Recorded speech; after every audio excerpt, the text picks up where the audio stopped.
That's the best way to describe it, really. That's the relationship between Mom and Rick, and always will be. Oh yeah, I was saying about computers. I got good, and then of course opportunities arose for the adult training schemes of doing computer courses. One of the first ones I did was computer literacy and information technology. I got a distinction for that, and that made me think, my God, I am good at some things.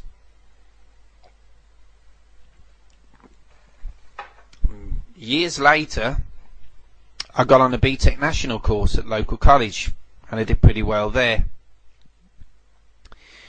Work-wise, I'd like to say that things went great. Normally, it followed a familiar pattern. I got good at the job, but I wasn't sociable enough. So therefore I got scapegoated and people wanted me out because I didn't socialise, or I seemed weird, I didn't seem like them. And this, you know, frustrated me. I always wore a decent suit to work. I always turned up on time.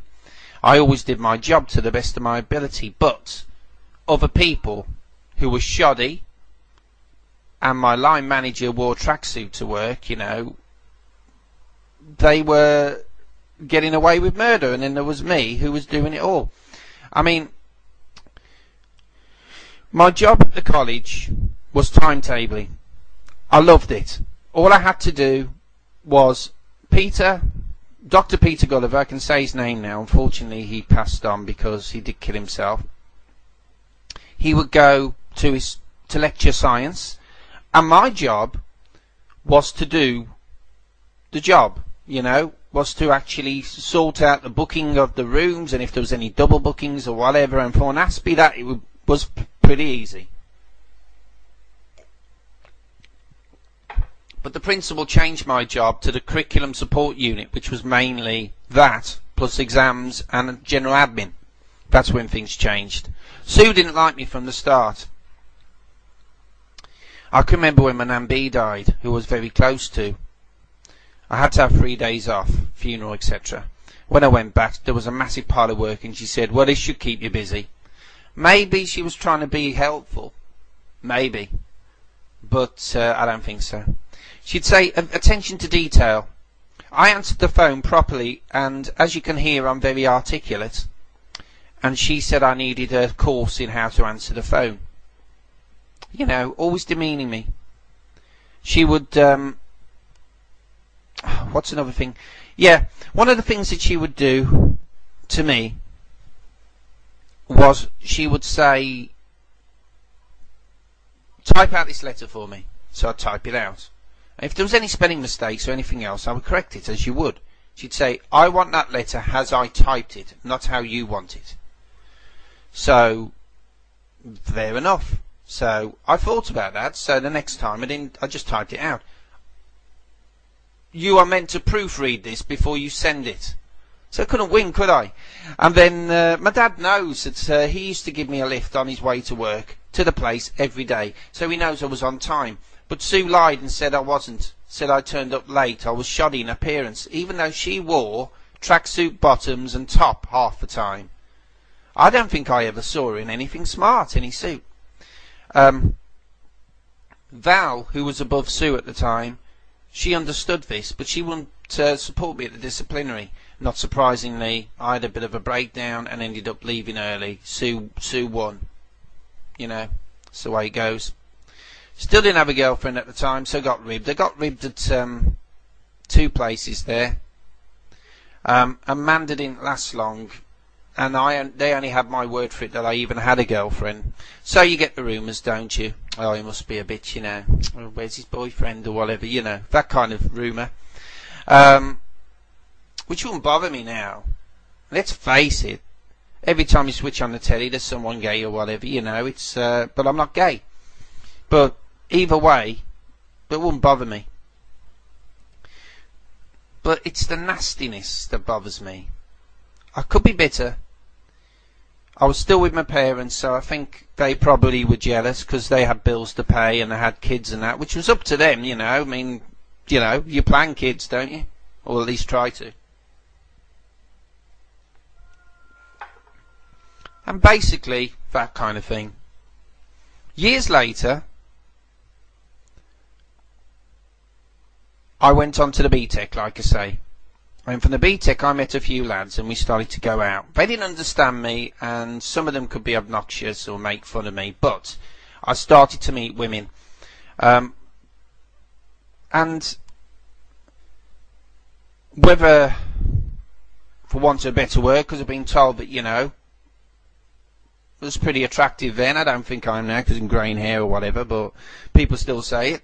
I started to meet women. A lot of the women that I met were domineering and forceful types that were out for number one, or they'd been hurt, so they had, you know, they used me and then dumped me. But I was meeting people. And this is what I've got to say about AS people, you know. Don't be mollycoddled. Get out there. Look, you're going to get hurt. Your parents can't support you forever. You are going to get hurt. You are going to get somebody come up to you and say you're simple or you're this or the other. You are going to get someone come up to you in a pub. Because, like, I'm 6'4", and there's always some short bloke that flipping feels they want to try it on because they're with the mates and they see you trying to get a drink and what you looking at, mate, etc. There's always going to be someone like that.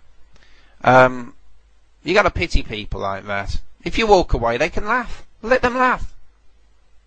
You know, let them laugh.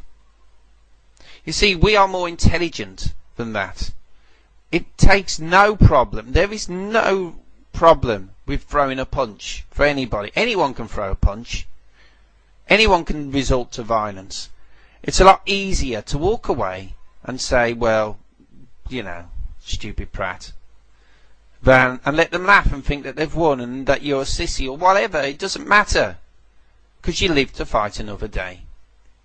Fair enough, if there's you and just one person and no witnesses, then go for it.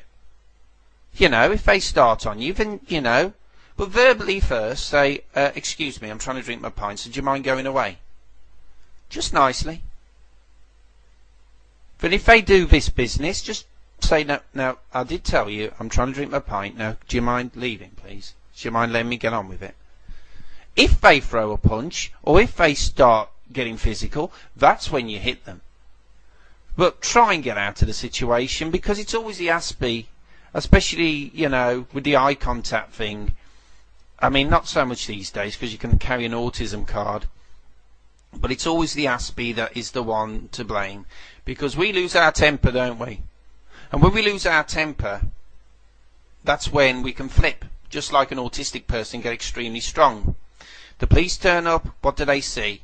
This bloke, broken nose or whatever, or witnesses, his mates say, oh, well, he punched him first and that. You're the one in the slammer.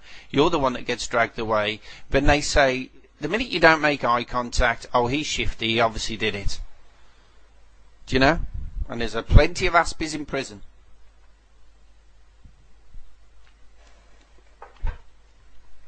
So that's what you've got to do.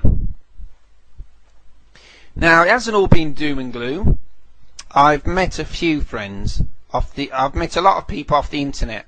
The internet has been my godsend, because you can actually break the ice and get to know people on the internet and then maybe meet them in real life. That is what I find to be brilliant.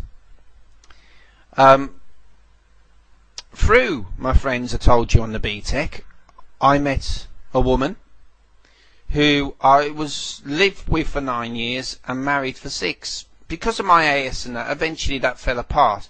But 6 years is not bad in anybody's book, married.